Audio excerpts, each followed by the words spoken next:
ఆర్థిక సంవత్సరానికి మన ఆర్థిక శాఖ మంత్రి శ్రీ పయ్యావుల కేశవ్ గారు మన రాష్ట్ర బడ్జెట్ను 3,22,250 కోట్ల రూపాయలతో ప్రతిపాదించారు. దీనిలో రెవెన్యూ వ్యయం 2,51,162 కోట్లు, మూలధన వ్యయం 40,635 కోట్లు. ఇది గుర్తుపెట్టుకోవాల్సిన 40,635 కోట్లు. అదేవిధంగా రెవెన్యూ లోటు 1.8% మాత్రమే ఉంది. అదేవిధంగా ద్రవ్య లోటు జిఎస్డిపిలో 4.38%. ఇది పరిస్థితి. ఈ బడ్జెట్ మనకి ప్రవేశపెట్టినప్పుడు రెవెన్యూ శాఖ మంత్రి గారు చెప్పిన అంకెలు. అసలు ఈ బడ్జెట్ తయారు చేయడానికి ఎన్ని రకాలైన ఇబ్బందులు పడ్డారనేది ఆయన నోటితోనే చెప్పారు. కారణం ఏంటంటే అధ్యక్ష, నీతి ఆయోగ్ రిపోర్టుని ఆయన స్పష్టంగా మనకి చదివి వినిపించారు. ఆంధ్రప్రదేశ్ రాష్ట్రం భారతదేశంలో ఉన్న రాష్ట్రాలన్నింటిలో ఏకైక రాష్ట్రం, ఒక్క రూపాయి కూడా అప్పు పుట్టని రాష్ట్రం. అంటే మనకు పాలిటూరులో సామెత ఉంటుంది అధ్యక్ష, వీడి మీద పావలా పెట్టి నెత్తి మీద రూపాయి పెడితే పావలకు కూడా కొనే పరిస్థితి లేదు అని సామాన్యంగా చెప్పుకుంటారు. అలాంటి పరిస్థితిని సృష్టించిన వ్యక్తి 2019 నుంచి 24 వరకు పరిపాలించిన వ్యక్తి జగన్మోహన్ రెడ్డి గారు. అంత పరిస్థితిని నుంచి మన రాష్ట్రాన్ని పునర్నిర్మించాలి. ఇది ఒక పెద్ద సవాల్. దీనికి ఒక స్ఫూర్తి కూడా తీసుకోవాలని చంద్రబాబు నాయుడు గారు, మన ముఖ్యమంత్రి గారు ఆలోచన చెప్పారు. ఆ ఆలోచనే జపాన్ దేశంలో హిరోషిమా నాగసాకి మీద బాంబు వేస్తే కూడా వాళ్ళు తిరిగి ప్రపంచంలోనే గొప్ప ఆర్థిక శక్తిగా ఏ రకంగా డెవలప్ అయ్యారు. అంతేకాదు అనునిత్యం సునామీలతో కానీ ప్రకృతి విపత్తులతో కానీ సతమతమయ్యే ఆ దేశం ఏ రకంగా ముందుకెళ్తుంది అనేది స్ఫూర్తి తీసుకొని పనిచేయాలని మన ముఖ్యమంత్రి గారు చెప్పారు. దానికి తోడు ఖచ్చితంగా ఎన్డీఏ కూటమి, అటు పవన్ కళ్యాణ్ గారి రూపంలో ఇక్కడ సహాయం, కేంద్ర ప్రభుత్వం ద్వారా ఆర్థికంగా వెన్నుదన్ను, ఇవన్నీ కూడా మనకి స్పష్టంగా కనపడతా ఉన్నాయి అధ్యక్ష. ఎవరు కూడా ఆశ కోల్పోకుండా, ఇంత అప్పు ఉందంటే 23,000 కోట్ల పైగా అప్పు గత ప్రభుత్వం పెట్టిన బకాయిలు వివిధ రూపాల్లో తీర్చిన పరిస్థితి మనం స్పష్టంగా చూస్తూ ఉన్నాం అధ్యక్ష. అందులో భాగంగానే మరి ఆ రిపోర్టుని మనం చూసుకున్నప్పుడు ఖచ్చితంగా ఈ రాష్ట్రం ఆర్థికంగా మనుగడ సాగిస్తుందా అనే ప్రశ్న నుంచి ఈ 8 నెలల పరిపాలనా కాలంలో అనేక సంస్కరణలు, అదేవిధంగా ఒక బ్రాండ్ అంబాసిడర్గా నిలిచిన చంద్రబాబు నాయుడు గారిని చూసి, దావోస్ పర్యటన గమనించి, అదేవిధంగా కేంద్ర ప్రభుత్వం నుంచి ప్రధానమంత్రి గారు మరియు ఆర్థిక మంత్రి గారు చూపించిన చొరవ, ఈ రాష్ట్రం పట్ల చూపించిన చొరవ, ఇవన్నీ కలిసి మన ఒక ఆశాజనకమైన ఆలోచన విధానానికి ముందుకు తీసుకెళ్తున్న సంగతిని మనం గుర్తుపెట్టుకోవాలి అధ్యక్ష. ఏ రకంగా కూడా మనకి నార్మల్గా ఒక అడ్వర్టైజ్మెంట్ వచ్చేది, ఒక ఐడియా జీవితాన్ని మారుస్తుందని. అటువంటి ఐడియాసే ఇప్పుడు రాష్ట్ర బడ్జెట్లో కనపడతా ఉన్నాయి. ఐడియా జీవితాన్ని మార్చిందని అడ్వర్టైజ్మెంట్ వాస్తవ రూపం దాల్చితే మన రాష్ట్ర బడ్జెట్ స్పష్టంగా మనకి ఏం చెబుతుందంటే కొన్ని ఐడియాస్ ఇచ్చింది. దానికి ఒక 10 సూత్రాలని మన ఆర్థిక మంత్రి గారు చెప్పారు. అయితే ఈ ప్రగతికి ఈ 10 సూత్రాలు ఖచ్చితంగా మన రాష్ట్రాన్ని తిరిగి నిలబెడతాయి అని ముఖ్యంగా ఆలోచన చేశారు. ఆ 10 సూత్రాలు: zero poverty, skilling and employment, population and human resource development, water security, focus on agriculture, logistics, cost optimisation and energy fuel, product perfection and Swachhandhra, deep technology in all walks of life. మన budget కేటాయింపులను మనం వరుసనే చూసుకుంటూ వస్తే అధ్యక్ష, ఈ 10 అంశాల చుట్టూనే తిరుగుతాం. ఇవే మనకి ప్రగతి సూత్రాలుగా మన ఆర్థిక శాఖ మంత్రి గారు, ముఖ్యమంత్రి గారు, మనం అందరూ కలిసి నిర్ణయించిన సూత్రాలు. దీనికి నేను మాట్లాడిన సందర్భంలో దీన్ని సాధించడం ఎలాగా, అసలు మనకు ఒక లక్ష్యం ఉందా? ఆ లక్ష్యం ఏంటి అంటే healthy, wealthy and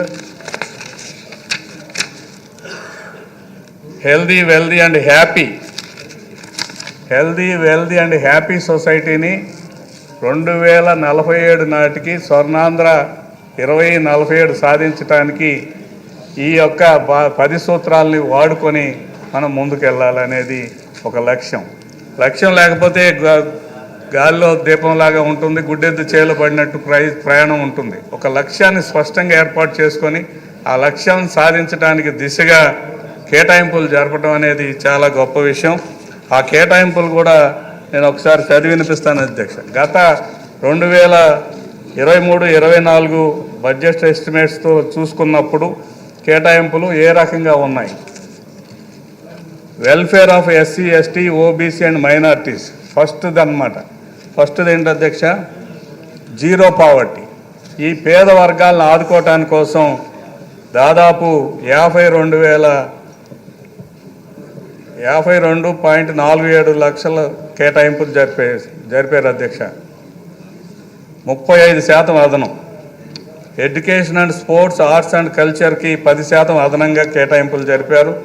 health and family వెల్ఫేర్కి 14%, రూరల్ డెవలప్మెంట్కి 50%, ఇరిగేషన్ అండ్ ఫ్లడ్ కంట్రోల్కి 77%, అగ్రికల్చర్ అండ్ ఎల్ఈడి సెక్టార్కి 128%. ఈ రకంగా కేటాయింపులను మనం చూసినప్పుడు ప్రతి రంగానికి ఇచ్చిన ప్రాధాన్యత ఏంటి, పేద వర్గాల వారికి ఏ రకంగా పెన్షన్ల పంపిణీలే కానీ, హౌసింగ్ స్కీమ్లో కానీ, లేదా డైరెక్ట్ బెనిఫిట్ స్కీమ్స్ కానీ, మైనారిటీ వెల్ఫేర్ కోసం కానీ, అదేవిధంగా పేదవాళ్ళకి ఇళ్ల కేటాయింపులు కానీ, రేషన్ కేటాయింపులు కానీ, ఇవన్నీ మనం లెక్కేసుకుంటే ఆ కేటాయింపులు 35% అదనంగా ఉంది.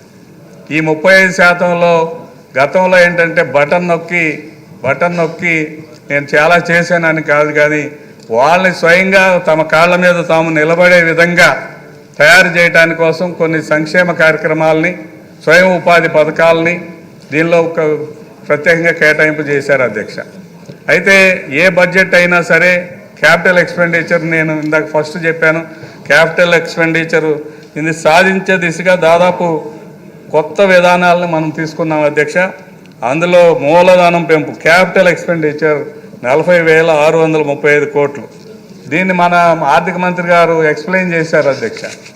క్యాపిటల్ ఎక్స్పెండిచర్ అంటే గత ప్రభుత్వం ఏ రకంగా ఆలోచన చేసింది, మన ప్రభుత్వం ఏ రకంగా ఆలోచన చేస్తుంది అనే అంశాలను మనం చూసుకుంటే, గత ప్రభుత్వం క్యాపిటల్ ఎక్స్పెండిచర్ అంటే ఋషికొండలో ఒక పెద్ద ప్యాలెస్ కట్టుకుని అది క్యాపిటల్ ఎక్స్పెండిచర్. లేదా ఇందాక మన సోమిరెడ్డి చంద్రమోహన్ రెడ్డి గారు సీనియర్ సభ్యులు చెప్పినట్టుగా దాదాపు 70-80 మంది సలహాదారులను పెట్టుకుని దాన్ని క్యాపిటల్ ఎక్స్పెండిచర్గా భావించారు. మన ప్రభుత్వం స్పష్టంగా మనకు పట్టిసీమను ఉదాహరణగా చూపించి ఇప్పటికి పట్టిసీమ ద్వారా వచ్చిన లాభం ఎంత, పోలవరం పూర్తి చేస్తే రాబోయే రోజుల్లో జరిగే లాభం ఎంత, అంతేకాదు అంద్రీనేవా కానీ, ఉత్తరాంధ్ర సుజల స్రవంతి కానీ, పోలవరం పూర్తి అయిపోతే వచ్చే విద్యుత్ ఉత్పత్తి కానీ, ఇవన్నీ కూడా క్యాపిటల్ ఎక్స్పెండిచర్గా భావించి కేటాయింపులన్నీ కూడా ఆ దిశగా ఏర్పాటు చేశారని నేను స్పష్టంగా తెలియజేస్తున్నాను అధ్యక్ష. అంతేకాదు ఆర్థికంగా ఇబ్బందుల్లో ఉన్న రాష్ట్రాన్ని ఒడిదుడుకుల్లోంచి బయటపెట్టించడానికి పబ్లిక్ ప్రైవేట్ పార్టిసిపేషన్ ద్వారా సాధించవచ్చు అని మన ముఖ్యమంత్రి గారు భావించారు. ఈ పీపీపీ మోడల్లో ఎందుకు భావించాల్సి వచ్చిందంటే ఆర్థికంగా పెట్టుబడి పెట్టే పరిస్థితి రాష్ట్రంలో లేదు. దానివల్ల వైబిలిటీ గ్యాప్ ఫండింగ్ అని ఒక ఫండింగ్ను సృష్టించి తద్వారా దానికి 2000 దాదాపు వైబిలిటీ గ్యాప్ ఫండింగ్కి 20% గ్యాప్ పెట్టుకుంటూ 2000 కోట్ల కార్పస్ ఫండ్ పెట్టారు అధ్యక్ష. అంటే ఏ ప్రాజెక్టు టేకప్ చేసినా అది రోడ్డు కావచ్చు, ఇతర ప్రత్యేకమైన ప్రాజెక్టులు కావచ్చు, ఏ ప్రాజెక్టు టేకప్ చేసినా సరే అది ప్రైవేట్ పార్ట్నర్షిప్ ద్వారా సాధించి ఒకవేళ వాళ్ళకి ఏదైనా ఇబ్బంది వస్తే, నష్టం వస్తే ఆ వైబిలిటీ గ్యాప్ని గవర్నమెంట్ సెక్యూరిటీగా పెట్టుకోవడానికి ఏర్పాటు చేసుకుంది అధ్యక్ష. దాన్ని కూడా మనం గమనంలో తీసుకోవాలి అధ్యక్ష. అంతేకాదు కేంద్ర ప్రభుత్వ ప్రాయోజక పథకాలన్నిటినీ అటకెక్కించారు. దానికోసం 9,371 కోట్లు బకాయిలను చెల్లించి 74 పథకాలను పునరుద్ధరించారు అధ్యక్ష. అందులో మన ఉదాహరణ జల్ జీవన్ మిషన్ అధ్యక్ష. జల్ జీవన్ మిషన్ టేకప్ చేసినట్టు చేసి కేరళ రాష్ట్రం కంటే తక్కువ వినియోగం చేసుకున్నారు.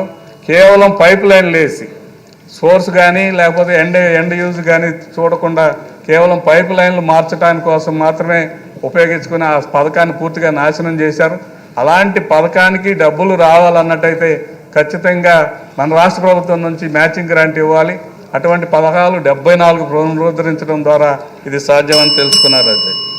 తర్వాత అమరావతి గ్రోత్ ఇంజిన్ అధ్యక్ష 2-3 అంశాలు చెప్పి ముగిస్తాను. అమరావతి గురించి మన అందరికీ తెలుసు అధ్యక్ష. శ్రావణ్ గారు, సమయం ఓవరాల్గా చాలా తక్కువ ఉంది. మాట్లాడవలసిన వాళ్ళు 20 మంది ఉన్నారు. క్లోజ్ చేయాలి అంటే కూడా దృష్టిలో పెట్టుకోవాలండి. సీనియర్ కాబట్టి రిక్వెస్ట్ చేస్తున్నా, వాళ్ళు కూడా దృష్టిలో పెట్టుకుంటే అలాగే ఒక కంక్లూజన్ తీసుకొచ్చండి. అమరావతిని అంటే భారతదేశంలో ఏ రాష్ట్ర అభివృద్ధిలోనైనా రాష్ట్ర రాజధాని పాత్ర చాలా స్పష్టంగా ఉంది. హైదరాబాద్ ఎట్లా అయితే తెలంగాణకి, చెన్నై ఎట్లా అయితే తమిళనాడుకి, బెంగళూరు ఎట్లయితే కర్ణాటకకి, మహారాష్ట్రకి, బొంబాయి ఎలా అయితే ఉందో అలాంటి ఒక రాజధాని సెల్ఫ్ సస్టైనబుల్ గ్రోత్ ఉండే ఒక సెల్ఫ్గా డెవలప్ అవ్వగల స్థాయి ఉన్న ఒక రాజధాని అవసరం. ఎందుకంటే ఆర్థిక వనరులన్నీ కూడా రాజధాని నుంచే వస్తున్నట్టు వాస్తవం అధ్యక్ష. అటువంటి వాస్తవాన్ని విస్మరించి 3 రాజధానులను పెట్టి ప్రజలందరినీ మానసికంగా హింసించి ఈ ప్రాంతంలో రైతులు ఇచ్చిన భూముల యొక్క విలువ 2 లక్షల కోట్ల రూపాయలు. ఆ 2 లక్షల కోట్ల రూపాయలని సక్రమంగా సద్వినియోగం చేస్తే అది ఈ ప్రాంతానికే కాకుండా రాష్ట్ర వ్యాప్తంగా దాని యొక్క వనరులు ఫలాలు అందుకోవడానికి అవకాశం ఉంటుంది. అటువంటి గ్రోత్ ఇంజిన్ని ఆపేయటం ద్వారా రాష్ట్ర ఆర్థిక వ్యవస్థ కుదేలైపోయింది అధ్యక్ష. అంతేకాకుండా పోలవరం ప్రాజెక్టు గురించి ఇందాకే చెప్పాను. దాని మీద ఒక ఆలోచన విస్తృతపరుస్తున్నారు మన ముఖ్యమంత్రి గారు. ఆ ఆలోచన ఏంటంటే ఆఖరిగా పోలవరం పూర్తి చేస్తే 12,000 కోట్ల రూపాయలు కేంద్ర ప్రభుత్వ సహాయం నుంచి తీసుకుని దాదాపు 74% పూర్తయిన ఈ ప్రాజెక్టుని 27కు పూర్తి చేస్తే తద్వారా వచ్చే జలాలన్నింటినీ కూడా బనకచెర్లకి ఇందాక చెప్పినట్టుగా పీపీపీ మోడల్లో కానీ లేకపోతే ఏదైనా మోడల్లో కానీ వాడి రాష్ట్రంలోని అన్ని ప్రాంతాలు సుభిక్షంగా ఉంచాలనేది రాష్ట్ర ముఖ్యమంత్రి గారి ఉద్దేశం అధ్యక్ష. ఆఖరిగా రాష్ట్ర ప్రభుత్వం పారిశ్రామికలకు కానీ టెక్నాలజికల్గా కానీ స్కిల్గా కానీ డెవలప్ చేయాలనేది, నూతన ఆవిష్కరణలు తీసుకురావాలన్నట్టయితే దానికి ఒక సెంటర్ కూడా కావాలి. అది ఉంటేనే భవిష్యత్తు కూడా స్కిల్ ద్వారా డెవలప్ అవుతుంది. కాబట్టి రతన్ టాటా ఇన్నోవేషన్ హబ్ను కూడా తీసుకొచ్చారు అధ్యక్ష. ఇటువంటి అన్నింటినీ మనం ఒకసారి స్థూలంగా గమనిస్తే ఖచ్చితంగా రాష్ట్ర అభివృద్ధి కోసం ఒక ప్రత్యేకమైన దృష్టి పెట్టి ఆ దృష్టి ద్వారా మాత్రమే ఇది